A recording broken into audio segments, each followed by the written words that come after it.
I love writing, I love recording these stories, and I love sharing them with you. And I'm able to share this episode on a free public feed because of the support of listeners around the world who have joined my Patreon, who have become a member of the Bells and Whistles Theater, the creative home of this podcast. And I want to thank these people from the bottom of my heart because I can do my work and share it with you because of them. Thank you. Welcome to the Lesbian Romantic podcast. This is Connection Revealed, part 43. September 24th, 2063. Fire Blue Territory, North American Province. 10:05 a.m. local time.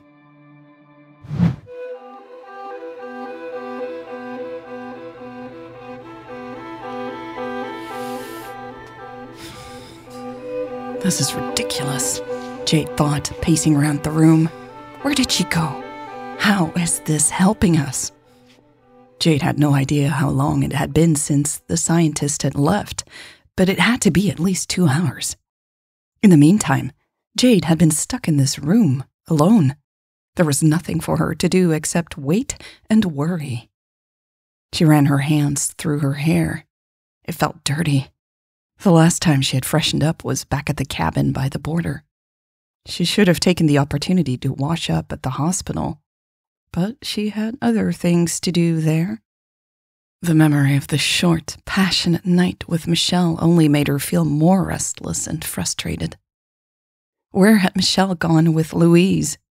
What were they doing there? What were they talking about? Were they ever coming back? I hate her, Jade thought about Louise, and then immediately knew that wasn't true at all. She was just jealous.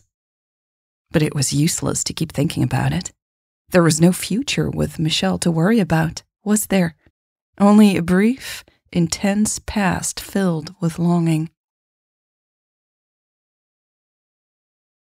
Just as Jade was about to flop down onto the mattress, eager to push away any thoughts of Michelle, the door flew open. She nearly jumped back up, frazzled from lack of sleep and hours of waiting. "Jade?" Louise asked, stepping inside. "We need to go." "What?" Jade said, confused. "Where is Michelle?" "Waiting in the car," Louise answered. "Come on, grab your stuff." "I don't really have stuff," Jade said, gesturing around her. "I've been stuck here for hours, and I have no idea what's going on. Now you're here, and I don't know where we're going. I don't even know if Michelle really is in the car. I don't know you." Louise blinked, then took a small step forward. "Okay, I know you're exhausted, but we need to get out of here." "No, the scientist is going to help me," Jade protested. "I can't go. She hasn't come back yet." "I already talked to her," Louise replied impatiently. "Please, just come with me." "I'm fed up with being taken to places without knowing what is going on," Jade said angrily, tears of powerlessness prickling at the back of her eyes. "I'm not coming with you unless you tell me where we're going and how you're going to help us." "Okay," Louise said, looking over her shoulder. "Just stop yelling, okay? Not everyone here is in on this. I need you to come with me and I'll explain everything in the car." Jade's nostrils flared. "No, tell me right now." Louise's eyes widened. Despite her anger, Jade noticed that Louise had beautiful brown eyes. There was so much kindness in them, even though Jade could also see quite a bit of frustration growing. "Michelle really is in the car outside, waiting for you," Louise said slowly. She held her hands up, palms facing Jade. "I know she hurt you. I know you might never want to be with her again because she lied to you." Jade stepped back, frowning. "That is not what this is about." And yet, those words had stabbed her heart again and made her entire chest hurt. "Don't take it personally," Louise continued, her hands still in the air. "She's always been this way. She can't change overnight, but there's something deep inside her that has changed. Maybe you two can—" "No," Jade interrupted. "I don't want to talk about Michelle." The feeling in her chest expanded and pushed her next words out with great force. "Especially not with you." Louise's hands dropped. She tilted her head, then nodded slowly. You think I'm the reason. Reason for what? Jade asked angrily. Never mind, Louise said softly and smiled kindly. I shouldn't have said that. Fuming, Jade balled her fists. I just want to see the scientist again. I'm sorry, you won't, Louise replied immediately. I am all you've got from now on. You need to come with me now before someone else comes and takes you. What do you mean? Who? Jade asked, shuffling her feet. I'm here because of President Lucas. Did she change her mind? I don't know, Louise sighed. I don't know what's about to happen, but I do know I'm the one person most likely to help you. I just want to get you to a safe place, okay? A safe place where? Jade asked, tucking her hands in her pockets to stop them from shaking. Here? With you? No, you can't stay here, Louise said, wincing a little. Unless what? Jade asked urgently. Louise blew out a breath. I need to get Michelle out of here as quickly as possible. It's only a matter of time before she's taken away as a prisoner. I might be able to stop that for you, but I'm not sure. So, if you want to take your chances, I can leave you here. But I need to get Michelle out of here. Where are you taking her? Like I said, Louise said, sounding more and more impatient. Somewhere safe. But I need to go now. So are you coming or not? Jade chewed on her lower lip so hard it hurt. She met Louise's gaze again. She was still angry at this woman, still thinking she could have had a future with Michelle if it wasn't for Louise basically rising from the dead and resurrecting the past. But then she suddenly thought of Reed, who had also disappeared in the desert, much like Louise. How would Jade respond if she suddenly showed up again? What would it do to her? She looked down at the wedding ring on her finger and made up her mind.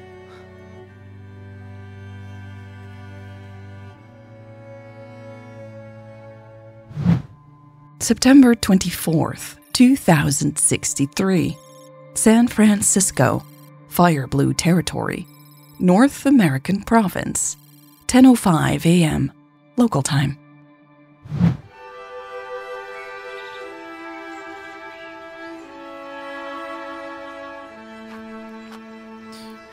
Elle took a deep breath as she came to a halt at the edge of the forest. A drop of sweat rolled down her back. She pulled at her shirt, annoyed at the stickiness.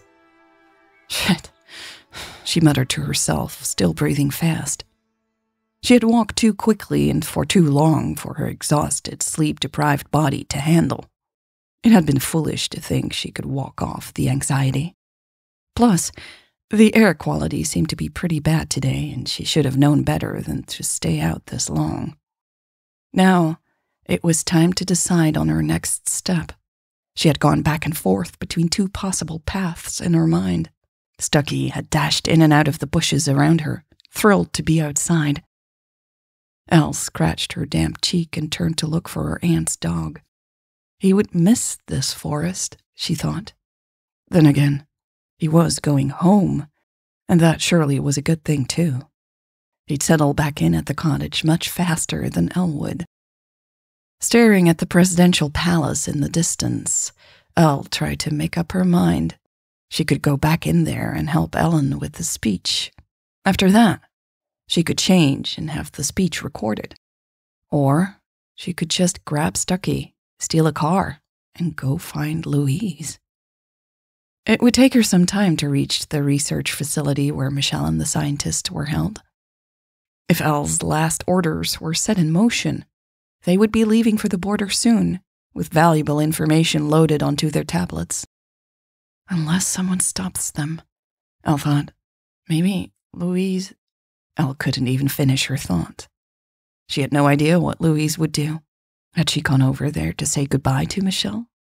Or had she gone there to leave with Michelle? It seemed very unlikely, but at this point, Elle couldn't rule out anything. It seemed almost impossible to reach the facility in time by now. And even if she could get there, she wasn't sure Louise would be there with Michelle. Maybe she had gone to work like it was any other day. Maybe she was back on her way over here. No, Elle mumbled to herself, shaking her head. She would know if Louise was on her way back to her. and Louise had never felt this far removed from Elle. Maybe, someday soon, Louise would come back to talk to her, but Elle knew she would have to mostly listen and then let Louise go. With a sad gasp, Elle suddenly remembered kissing Louise in this same spot just a few days ago.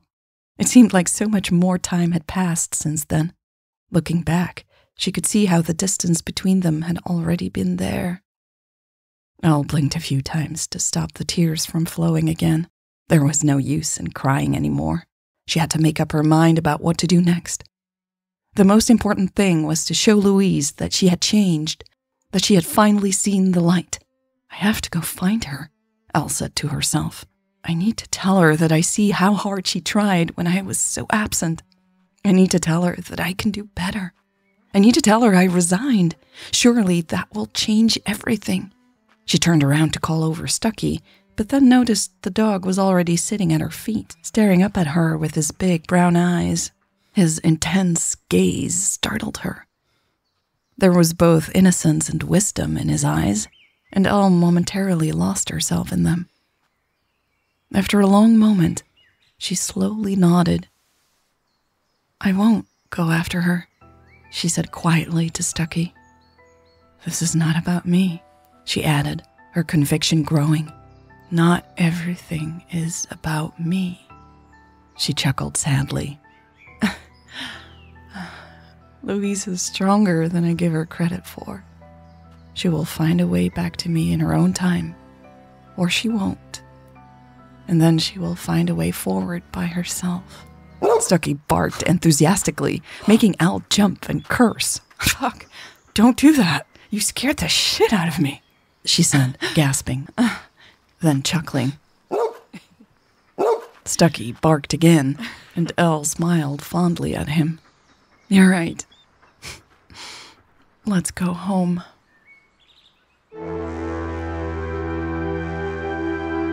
This was part 43 without the bells and whistles. You know, I create every episode still with music, with sound effects, and I try to make it as immersive as possible, and all that is possible because of the support of listeners around the world who have joined my premium offering at the Bells and Whistles Theater. And I'm so grateful to all these people because I have to be honest with you, adding those sound effects and music, that's what really makes it all worth for me, makes it exciting to do, and really brings out the creativity that I'd like to express. So thank you to all the supporters on Patreon and the Bells and Whistles Theater members. That's all for this public free feed this week. I am working also on a new short story. I've already recorded it, now editing the narration, and I will soon add the sound design. And this will be, of course, an exclusive for the members of the Bells and Whistles Theater. If you are interested in listening to all the stories I create, short stories included and extra scenes, then go to patreon.com/lesbianromantic, and there you can find out all about the Bells and Whistles Theater experience. And yes, it is a premium experience. I know that it is expensive, but I try to make it worth your while, I promise. It is a mission.